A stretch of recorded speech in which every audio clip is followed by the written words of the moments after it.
Ito ba diskarte na for July 2026 ay bumalik tayo ng Jada Shop. So kasama natin si Ma'am Jada. Ma'am Jada, may nagtatanong sa akin eh. So ano daw yung mai-recommend mo para sa mga student na laptop?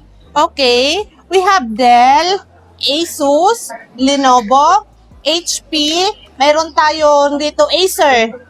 Ayan. Meron din tayong mga Huawei. Lahat. Pwede tayong, tanong lang kayo sa page para Ayun. So, yung contact number naman ni Ma'am Jada, yung Jada Shop, so makikita niyo po yung sa comment section at sa description. Actually, what is ka ito, no? So, separate natin yung mga budget laptop saka yung mga, alam mo yung mga gaming laptop na medyo high-end. So, una natin i-upload yung mga budget. Kaya naman, yung dalawang video yung i-upload natin.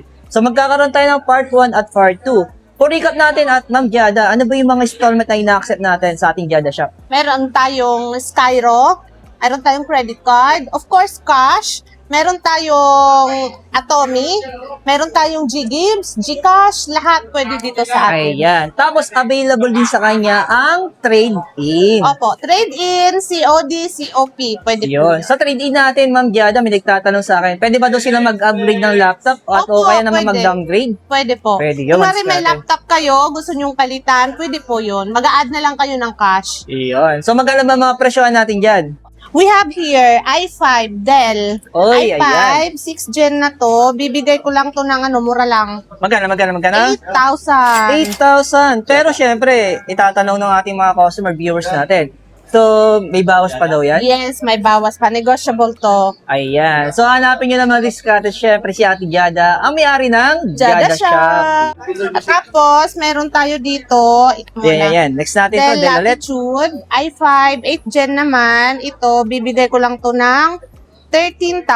Oh, 13,000 yan. Yes. Pero storage yan, Ate Jada. 8256. 8256 na yan. Yun. Ano, it's 16 gig na. Okay. Ano na siya? So, upgrade ng kanyang yes, RAM. upgraded ng RAM. Wow. Laking bawi. Mabilis na to. Madiskarte, no?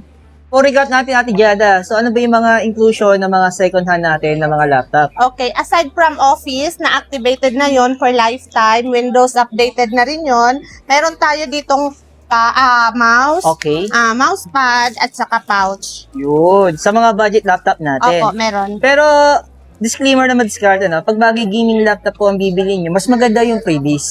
Ayan, kasi medyo mas mataas ang presyo niya, kaya mas maganda yung freebies na binibigay ni Ate Jada. So, nagbibigay siya ng gaming bag, ayan. Ayan, para sa mga gaming laptop Opo. natin. Para kung sakaling bibit-bitin yung laptop nyo, safe yun. Ayun, nasa likod niya yung sample. Pakita nga Meron pa natin. dito. Ayan, yan. Ayan, so meron tayo ditong, ayan, yun. Ito yung tinatawag nating gaming, gaming bag. Gaming bag. Oo, yan, diskarte. So, paano yung gaming bag to? Yan. Basta ito ang diskarte, yung binibigay niya. Pag sa mga gaming laptop natin, wow, napaka-solid ng bag na to, no? So, dito pa lang, panalo na kanya, di ba? Opo. Mahal to, OnePlus din to. Yun. Pero, for recap natin, so, ano nga ba yung warranty natin pagdating sa mga second hand Meron natin? tayong 1-week replacement, 3-month service warranty. Yun. So, ulitin ko naman diskarte. Gusto nyo po ng trusted na shop na bila ng mga laptop. So, hanapin nyo na ang Jada Shop. So, palipat-lipat kasi sila ng stall kaya hindi natin minimension yung stall number ng kanyang tindahan. So, hanapin nyo na yung kanyang signage. Yan. So, next natin. Okay. So, meron tayo dito naman, i5, 10 Gen, 8 gig 256. Ito, Oh. 13,000 lang. Ito, 13,000. Yes. Yun. Ang dami nilang options sa mga budget natin.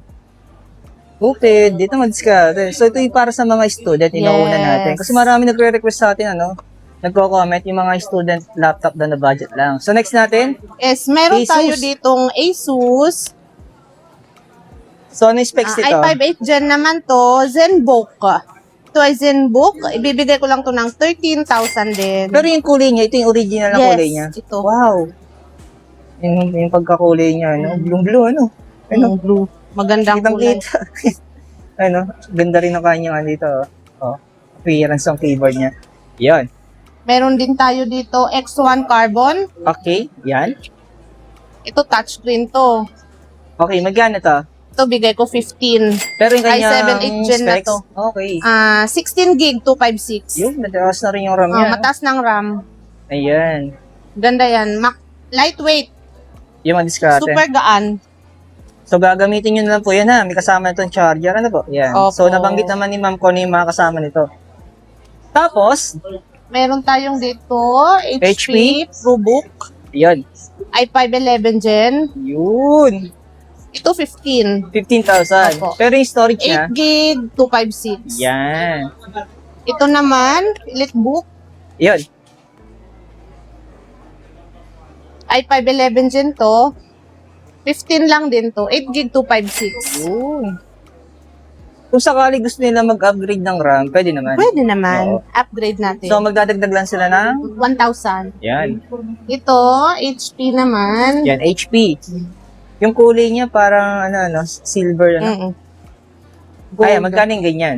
Ito, 12,000. 12,000 na to. Oo. Pero 8 gig, kanya 256. 8256 yung kanyang SSD. Yun. Opo. Tapos, Ito naman, i5 8 Gen. Dell. Opo, Dell. Ito, 9,000. 8 gig, 256. Okay. Ito din. Ito naman, i3 10 Gen. Oh, Acer. 10,000. 10,000 na lang to. Mm-mm. Dual storage naman to. Ayan. Oo.